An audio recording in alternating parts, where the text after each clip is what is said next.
Shalom adik-adik, selamat pagi semuanya. Wah, hari ini langsung senang sekali bisa bertemu kembali bersama dengan Daru. Kita mau sekolah minggu online di tempat kita masing-masing ya. Semua sudah mandi? Sudah sarapan? Oke, semuanya duduk dengan baik. Tidak ada yang ngobrol dengan adiknya, atau dengan cecenya, atau dengan kokonya. Tidak ada yang makan, tidak ada yang sampai tiduran. Semuanya ayo kita siapkan hati kita. Dan sebelum kita memulai ibadah sekolah minggu kita hari ini, mari kita bersama-sama bersatu di dalam doa. Yuk, semuanya tutup mata, kecuali Daru nggak apa-apa ya, karena masih kecil ya. Yuk, nggak usah pimpin, mari kita bersatu dalam doa. Bapa dalam surga, terima kasih kami mengucap syukur untuk siapa dirimu dalam hidup kami. Kami juga mengucap syukur untuk kebaikan-Mu, kesehatan yang Kau berikan, kesempatan hidup, dan segala berkat-Mu yang kami nikmati sepanjang hidup kami. Dan kami sebentar mau memuji Engkau, kami mau mendengar firman-Mu, kami mau beribadah, kiranya ibadah kami bisa berkenan di hadapan Tuhan, dan Tuhan disenangkan dengan apa yang kami lakukan. Dan kiranya Tuhan berbicara pada kami lewat firman yang hari ini akan diberitakan. Terima kasih Bapa, terima kasih Tuhan Yesus, terima kasih Roh Kudus. Dalam nama Tuhan Yesus kami berdoa. Amin. Oke, langsung aja kita bangkit berdiri. Kita mau sama-sama katakan, hei kau itu temanku, ku temanmu. Walaupun kita sekarang nggak ketemu, tapi di dalam Tuhan kita saling berteman, bahkan teman baik ya. Dari itu nyanyi ya, oke? Ya, ikuti gerakan langsung ya. Roti dan mentega, yo. Kau temanku, ku temanmu, kita selalu bersama. Seperti mentega dengan roti. Tunjuk lagi kalau ada orang sebanyak. Kau temanku, temanmu, kita selalu bersama. Seperti celana dengan baju. Maka selalu mendukung. Ku akan selalu mendukung, mendorongmu terus maju. Dan bila kau sedih, akan melukismu. Kau temanku, temanmu, kita selalu bersama. Seperti mentega, seperti mentega dengan roti. Sekarang semuanya lihat ke layar ya, saling tunjuk. Kau temanku, ku temanmu. Ya. Kau temanku, ku temanmu, kita selalu bersama. Seperti mentega dengan roti. Tunjuk layar lagi. Yo. Kau temanku, ku temanmu, kita selalu bersama. Seperti celana, seperti celana dengan baju. Sampai selalu mendukungmu. Ku akan selalu mendukungmu, mendorongmu terus maju. Dan bila kau sedih, ku akan melukismu. Kau temanku, temanmu, kita selalu bersama. Seperti mentega dengan roti.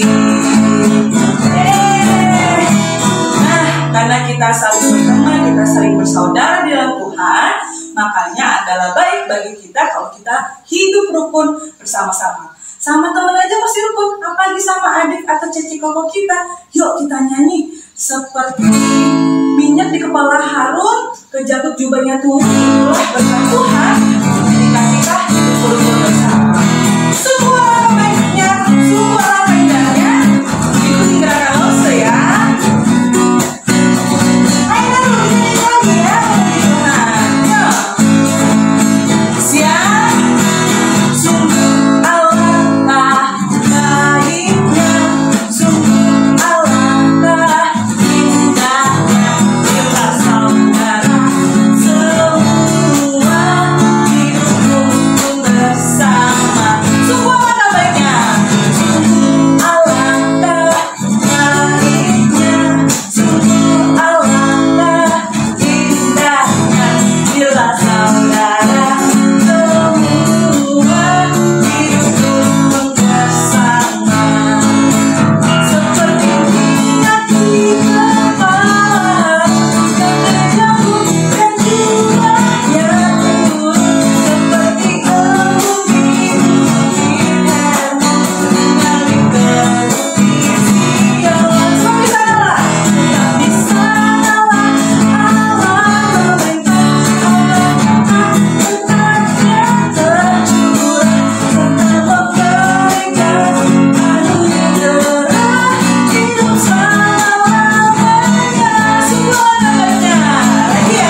pastinya firman Tuhan hari ini luar biasa. Kita mau siapkan hati kita. Adik-adik jangan duduk dulu. Daru aja yang boleh duduk ya. Karena dia belum bisa berdiri. Yang udah bisa berdiri, ayo bangkit berdiri. Kita naikkan pujian yang mempersiapkan hati kita. Kita mau bilang firman Tuhan itu ada dalam hatiku, ada dalam langkahku, dan dia akan terus bertumbuh. Yo, firman Tuhan. Kita siapkan hati kita ya.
Silakan duduk. Selamat mendengarkan firman Tuhan. Halo, selamat pagi anak-anak sekalian. Bersyukur sekali Lose bisa menyapa anak-anak sekalian dalam cerita firman Tuhan pagi hari ini. Sebelum ke sana, mari kita akan bersatu hati di dalam doa, mohon pimpinan Tuhan untuk boleh menolong setiap anak-anak dapat mendengarkan cerita firman Tuhan dengan baik. Mari kita berdoa. Bapa kami di dalam surga, kami bersyukur Tuhan atas segala berkat-Mu yang Engkau berikan buat setiap kami. Sebentar lagi kami akan mendengarkan firman-Mu, tolong berkati dan pimpin, supaya kami dapat mendengarkan dengan baik, dan terlebih dari itu, kami dapat melakukan di dalam kehidupan kami, hari lepas hari. Terima kasih Tuhan, berkati Lose Yusuf juga yang akan menyampaikan firman. Di dalam nama Tuhan Yesus kami berdoa. Amin. Amin. Hari ini Lose akan bercerita tentang bagaimana cara hidup jemaat yang pertama. Nah, apa yang harus kita pelajari atau apa yang bisa kita pelajari dari jemaat Tuhan pada saat ada dalam Kisah Para Rasul yang nanti kita akan baca bersama-sama. Ya, kita akan membacanya di dalam Kisah Para Rasul 2, ayat yang ke-41 sampai dengan 47. Sekali lagi Lose bacakan, Kisah Para Rasul 2, ayat 41 sampai dengan 47. Lose akan membacakan untuk kita sekalian. Beginilah firman Tuhan. Orang-orang yang menerima perkataannya itu memberi diri dibaptis, dan pada hari itu jumlah mereka bertambah kira-kira 3.000 jiwa. Mereka bertekun dalam pengajaran rasul-rasul dan dalam persekutuan, dan mereka selalu berkumpul untuk memecahkan roti dan berdoa. Maka ketakutanlah mereka semua. Sedang rasul-rasul itu mengadakan banyak mukjizat dan tanda, dan semua orang yang telah menjadi percaya tetap bersatu. Dan segala kepunyaan mereka adalah kepunyaan bersama, dan selalu ada dari mereka yang menjual harta miliknya, lalu membagi-bagikannya kepada semua orang sesuai dengan keperluan masing-masing. Dengan bertekun dan dengan sehati, mereka berkumpul tiap-tiap hari dalam bait Allah. Mereka memecahkan roti di rumah masing-masing secara bergilir dan makan bersama-sama dengan gembira dan dengan tulus hati sambil memuji Allah. Dan mereka disukai semua orang. Dan tiap-tiap hari Tuhan menambah jumlah mereka dengan orang yang diselamatkan. Nah, kalau kita masih ingat 2 minggu yang lalu kita mendengar cerita tentang bagaimana hari Pentakosta terjadi dan bagaimana para murid mendapatkan anugerah yang dari Tuhan, yaitu turunnya Roh Kudus yang melingkupi orang-orang percaya dan termasuk para murid pada waktu itu. Kita melihat bagaimana Allah berkarya melalui para murid dan memakai mereka sebagai alat untuk menyampaikan berita Injil kepada orang-orang yang membutuhkan. Dan pada hari ini kita melihat salah satu buah itu, pekerjaan yang dilakukan Roh Kudus melalui para murid yang kita lihat di dalam jemaat-jemaat yang ada yang percaya kepada Tuhan. Nah, sebelum ke sana, Lose ingin mengajak kita kembali melihat kepada diri kita masing-masing. Apakah kamu pernah melakukan contoh-contoh dalam gambar yang ada di layar? Oke, kita akan lihat kembali ya sama-sama. Pernahkah kita melakukan ini? Yaitu saling berbagi. Apakah kita pernah membagi makanan kepada tetangga kita mungkin? Atau dulu teman sebangku mungkin? Atau yang di dalam keluarga inti kita ada Cece membagi makanan kepada adiknya? Atau ada Koko berbagi makanan dengan adiknya. Apakah kita pernah melakukan hal ini? Pastinya pernah. Nah, ini adalah salah satu sikap yang Tuhan mau juga dalam kehidupan anak-anaknya yang telah diselamatkan. Atau yang kedua, apakah anak-anak pernah melakukan ini? Yaitu apa? Bernyanyi bersama. Pernah loh, masa sih bernyanyi bersama tidak pernah? Pasti pernah. Contohnya di mana? Di gereja, saya bernyanyi bersama teman-teman loh. Jawaban yang bagus. Lose, saya juga pernah kok Lose. Pernah apa? Bernyanyi di sekolah pada saat upacara bendera. Jawaban yang bagus juga.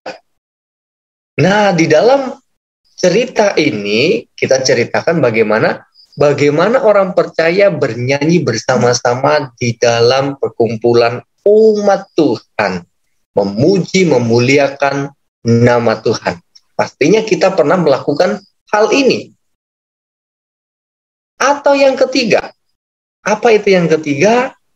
Yang ketiga adalah, ini dia, saling menolong. Pernahkah kita saling menolong? Misalnya ada teman kita yang mengalami kesusahan. Kita berikan penawaran untuk kita mau membantu dia. Atau, boleh nggak saya menolong kamu? Atau pada saat dia sedang terjatuh, kakinya terluka, ada darahnya, dan kita kemudian memberikan tawaran bantuan. Boleh nggak saya menolong kamu? Nah, inilah hal-hal yang dilakukan oleh orang dunia. Bagaimana mereka menolong teman-temannya. Bagaimana dengan kita? Pastinya akan sangat indah sekali jika itu juga terjadi di gereja. Sangat indah sekali jika kita itu bisa saling berbagi, kita saling menolong, bahkan kita bisa bersama-sama memuji Tuhan. Ini sangat indah sekali jika kita lakukan di gereja. Tapi kan sekarang pandemi COVID, jadi kita tidak boleh berkumpul banyak-banyak. Iya memang, Tetapi kita tetap bisa kok memuji Tuhan melalui seperti ibadah kita hari ini, yaitu melalui ibadah online. Kita tetap bisa memuji bersama-sama dengan teman-teman kita meskipun sekarang menggunakan media elektronik, bahkan media internet, handphone, dan segala kelengkapannya. Tetapi di dalam itu semua, kita melihat semua yang terjadi itu dikerjakan dan digerakkan oleh Roh Kudus sendiri. Ada Allah yang menggerakkan setiap kita umat yang percaya untuk bisa memuji Tuhan, untuk bisa tergerak hatinya menolong orang lain, untuk bisa saling berbagi kasih kepada orang lain. Nah, anak-anak, pada saat cerita Pentakosta, ketika Petrus berkhotbah, 3.000 orang bertobat, menyerahkan diri untuk dibaptis. Wah, ini siapa yang menggerakkan? Apakah Petrus adalah orang yang hebat? Tidak. Apakah Petrus adalah orang yang luar biasa, punya pengaruh besar? Tidak. Dia adalah murid Yesus yang sederhana. Tetapi di sini dia rahasianya. Roh Kudus yang memakainya menjadi saluran berkat sehingga banyak orang boleh datang kepada Tuhan dan menyerahkan diri untuk dibaptis. Apa itu dibaptis? Apa itu baptisan, Lose? Baptisan adalah tanda orang untuk menyerahkan dan mengaku imannya kepada Tuhan. Bahwa dia percaya bahwa Yesus adalah satu-satunya Tuhan dan Juru Selamat dalam kehidupannya. Nah, bagaimana pekerjaan Roh Kudus itu? Kita lihat di dalam cerita yang kita dengarkan hari ini, ada 2 hal yang Lose mau bagi. Yang pertama, pekerjaan Roh Kudus di dalam diri para murid. Dan yang kedua, pekerjaan Roh Kudus di dalam gerejanya. Apa itu gereja? Gereja adalah perkumpulan orang-orang yang dipanggil dari kegelapan menuju pada terang, yaitu Yesus Kristus. Oleh sebab itu, kitalah jemaat-jemaat Tuhan sekarang. Kitalah gereja-gereja Tuhan. Nah, kita mau lihat yang terjadi di dalam para murid. Di dalam diri para murid, ada 3 hal yang Lose ingin bagikan. Yang pertama apa? Para murid atas kuasa Roh Kudus, mereka berani memberitakan Injil. Mereka berani untuk menyampaikan bahwa Yesus adalah satu-satunya Tuhan dan Juru Selamat kepada semua orang yang belum mengenal Yesus Kristus dan belum mendengar tentang siapa Yesus. Sebelum itu mereka takut. Bagaimana cara memberitakan Injil kepada siapa? Bagaimana nanti kalau mereka menolak? Tetapi atas karya Roh Kudus, maka mereka berani memberitakan Injil kepada banyak orang. Dan banyak orang juga menjadi percaya. Yang kedua, bukan hanya berani memberitakan Injil, mereka juga mengadakan mukjizat dan juga tanda-tanda yang ajaib. Apa itu? Orang sakit disembuhkan. Contohnya, orang tuli kemudian bisa mendengar. Orang buta kemudian bisa melihat. Orang lumpuh kemudian bisa berjalan. Siapa yang melakukan itu semua? Roh Kudus yang memakai murid-murid ini untuk bisa mengadakan mukjizat dan tanda-tanda yang luar biasa. Dan yang ketiga adalah mengajar jemaat Tuhan untuk terus bertumbuh di dalam firman-Nya. Nah, ini luar biasa. Roh Kudus memakai para murid untuk menyampaikan hal-hal ini kepada jemaat dan membangun tubuh Kristus. Nah, sekarang bagaimana anak-anak? Apa yang terjadi dengan pekerjaan Roh Kudus di dalam orang-orang percaya? di dalam gerejanya ya tepatnya bagaimana?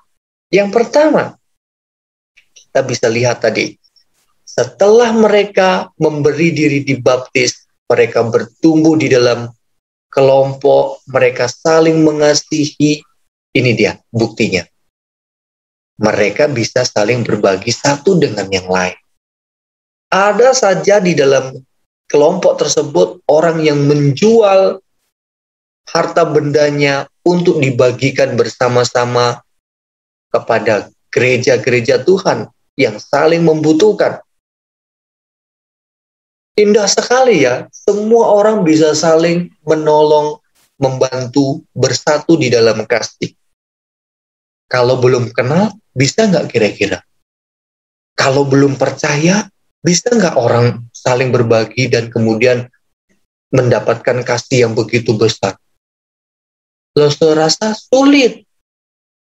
Tetapi karena Roh Kudus yang menggerakkan mereka, maka mereka bisa berbagi kasih kepada saudara-saudaranya. Yang kedua, mereka juga mengadakan sebuah kebiasaan baru. Kebiasaan apa? Memecahkan roti bersama berkumpul di suatu tempat. Nah, Losa mau cerita sedikit nih. Memecahkan roti ini tandanya apa ya? Apa artinya? Memecahkan roti ini mengingatkan bahwa Yesus telah menyerahkan tubuhnya sebagai korban di kayu salib. Darahnya yang mengalir, tubuhnya yang kemudian tergolek, itu yang menunjukkan kasihnya besar kepada kita. Dan setiap orang percaya mengingat kejadian tersebut dan melakukan kegiatan baru, memecahkan roti bersama, mengingat pengorbanan Tuhan Yesus. Ini dilakukan juga oleh sekarang gereja-gereja seperti kita di GKI Pangkal Pinang. Kita juga melakukan perjamuan kudus setiap awal bulan, supaya kita ingat bahwa Kristus telah mati di kayu salib, tubuhnya telah dikorbankan di kayu salib, yang mati di kayu salib untuk menebus kita sekalian. Nah, yang terakhir apa? Mereka memuji Tuhan. Mereka berkumpul, menyanyi, menaikkan pujian penyembahan kepada Tuhan. Karena tidak ada di bawah kolong langit ini yang lebih tinggi daripada nama Yesus sendiri. Maka mereka mengetahui hal itu. Mereka menaikkan pujian kepada Tuhan. Nah, anak-anak sekalian, dari cerita hari ini kita lihat, bukannya setiap hari mereka berkurang, tetapi setiap hari justru Tuhan menambahkan jumlah mereka. Mereka menjadi jemaat yang semakin bertumbuh dan berbuah dan banyak sekali. Nah, ini ada ilustrasi gambar di mana Petrus membaptis 3.000 lebih orang tuh. Banyak sekali manusia di sana yang kemudian menyerahkan diri untuk percaya kepada Tuhan. Siapa yang melakukan itu semua? Pekerjaan Roh Kudus di dalam persekutuan orang-orang percaya. Nah, bagaimana dengan kita sekarang ini? Apa yang harus kita lakukan? Mendengar cerita firman Tuhan kali ini, kita harus satu, saling menolong juga dengan orang lain. Tetapi dengan keadaan yang terbatas seperti sekarang, kita tidak bisa bersentuhan langsung dengan orang tersebut, tetapi kita tetap bisa bersentuhan hati melalui doa. Kita bisa saling mendoakan mereka yang mengalami penyakit, yang kena dampak pandemi COVID-19, mungkin pekerjaannya terganggu, mungkin sekolahnya sulit, nggak bisa belajar, atau mungkin mereka tidak bisa mengerjakan tugas-tugas sekolah karena sulit mengerjakan, tidak mengerti materi pelajaran, tidak paham karena online jauh, tidak punya fasilitas. Nah, kita bisa mendoakan mereka yang mengalami kejadian-kejadian seperti ini. Terus yang kedua, apa yang bisa kita lakukan? Kita bisa melakukan ibadah dengan sungguh-sungguh meskipun ibadah kita lakukan secara online. Kita tetap memuji Tuhan, memuliakan Dia seperti pada saat dulu kita di gereja sebelum adanya pandemi COVID. Kita tetap memuji Tuhan dengan hati kita meskipun kita ada di tempat jauh dengan menggunakan handphone dalam ibadah. Memuji Tuhan bisa dilakukan di mana saja. Memuji Tuhan bisa dilakukan dengan cara apapun.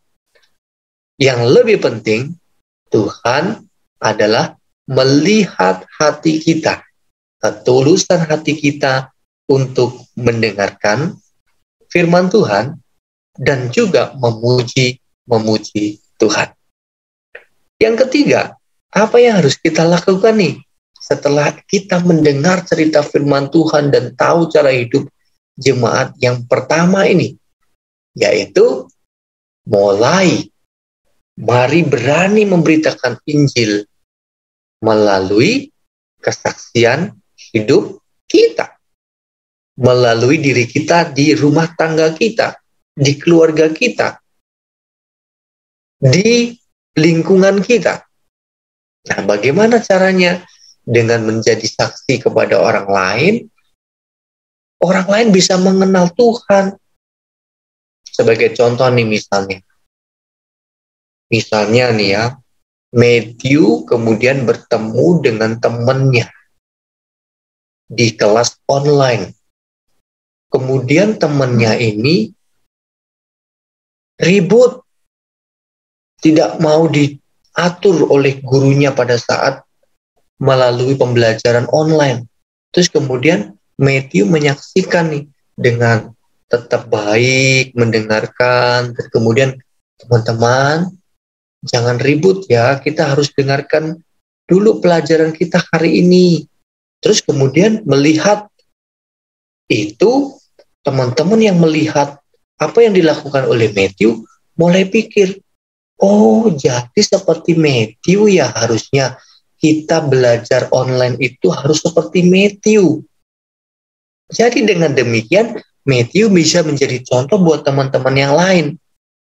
Dan banyak hal yang bisa kita lakukan di rumah kita. Dengan mematuhi orang tua kita, mendengarkan orang tua kita. Misalnya kita dengarkan orang tua kita, bisa saja Cece atau Koko kita menjadi hormat kepada orang tua kita. Karena kita sebagai anak kecil saja berani nih menunjukkan sikap menghormati orang tua. Pastinya Koko dan Cece yang melihat kita juga mendapatkan berkat. Nah, anak-anak sekalian, mari kita hidup mencerminkan kehidupan jemaat yang mula-mula. Mari kita berdoa. Bapa di dalam surga, kami bersyukur kiranya kami bisa menjadi anak-anak Tuhan yang mencerminkan jemaat mula-mula, yang memiliki kasih, yang memiliki hati untuk terus bersekutu dengan saudara-saudara seiman, dan terlebih dari itu kami selalu rindu untuk bersekutu dengan Tuhan. Tolong berkati setiap anak-anak-Mu di rumah, supaya mereka tetap semangat mengikuti ibadah meskipun masih di dalam suasana online. Tuhan menolong setiap kami. Di dalam nama Yesus kami berdoa. Amin. Ya, terima kasih anak-anak sekalian telah mendengarkan cerita hari ini. Nah, Losa akan menyampaikan beberapa pengumuman terkait apa yang harus kita kerjakan, atau mungkin informasi-informasi baru ataupun informasi yang lama yang harus kita ingat kembali. Yang pertama apa? Ingat ya, ibadah sekolah minggu kita laksanakan pada setiap hari Minggu pukul 08.30 waktu Indonesia Barat atau jam 8:30 pagi. Anak-anak bisa sudah mandi dulu, siap-siap, kemudian 8:30 ikut ibadah dulu. Ya, jangan tidurnya sampai siang kemudian lupa untuk tidak beribadah. Yang kedua, persembahan anak-anak bisa berikan melalui apa? Melalui QR code atau kode yang bisa di-scan yang ada di dalam layar, yang ada di layar kalian, atau juga bisa menitipkannya kepada gereja melalui orang tua kita yang pergi ke gereja. Yang ketiga, mari Lose ajak terus kepada kita untuk mendoakan bangsa kita, gereja-gereja, supaya tetap kuat meskipun di dalam suasana yang masih COVID-19 ya. Dan kita berdoa juga supaya negara kita bisa segera bangkit, baik ekonominya, baik suasananya, supaya kita tidak terlalu banyak mengalami kerugian dan bencana yang lebih besar lagi. Yang terakhir, Lose kembali ingatkan bahwa kita nanti akan ada sekolah Injil liburan. Kita akan mengikuti dari GKY Citra di Jakarta. Pada tanggal berapa? Tanggal 21 sampai 23 Juni 2021 melalui aplikasi Zoom. Oleh sebab itu, anak-anak yang belum mendaftar bisa tanya dengan Lose Jonathan. Lose, saya belum daftar nih, tolong ya kirimkan alamatnya untuk saya bisa daftar. Atau saya nggak bisa daftar Lose, tolong bantuin. Nanti bisa bertanya kepada Lose Jonathan ataupun juga bisa menghubungi Lose yang lain. Oke, demikian pengumuman kita pada pagi hari ini. Dan sekali lagi, terima kasih untuk anak-anak yang bisa setia dari awal sampai akhir mendengarkan firman Tuhan, memuji Tuhan, dan kita kembali akan berjumpa minggu depan. Dan terus semangat, ingat protokol kesehatan, ingat juga daya tahan tubuh tetap harus dijaga. Tuhan Yesus memberkati, selamat pagi, dan God bless you.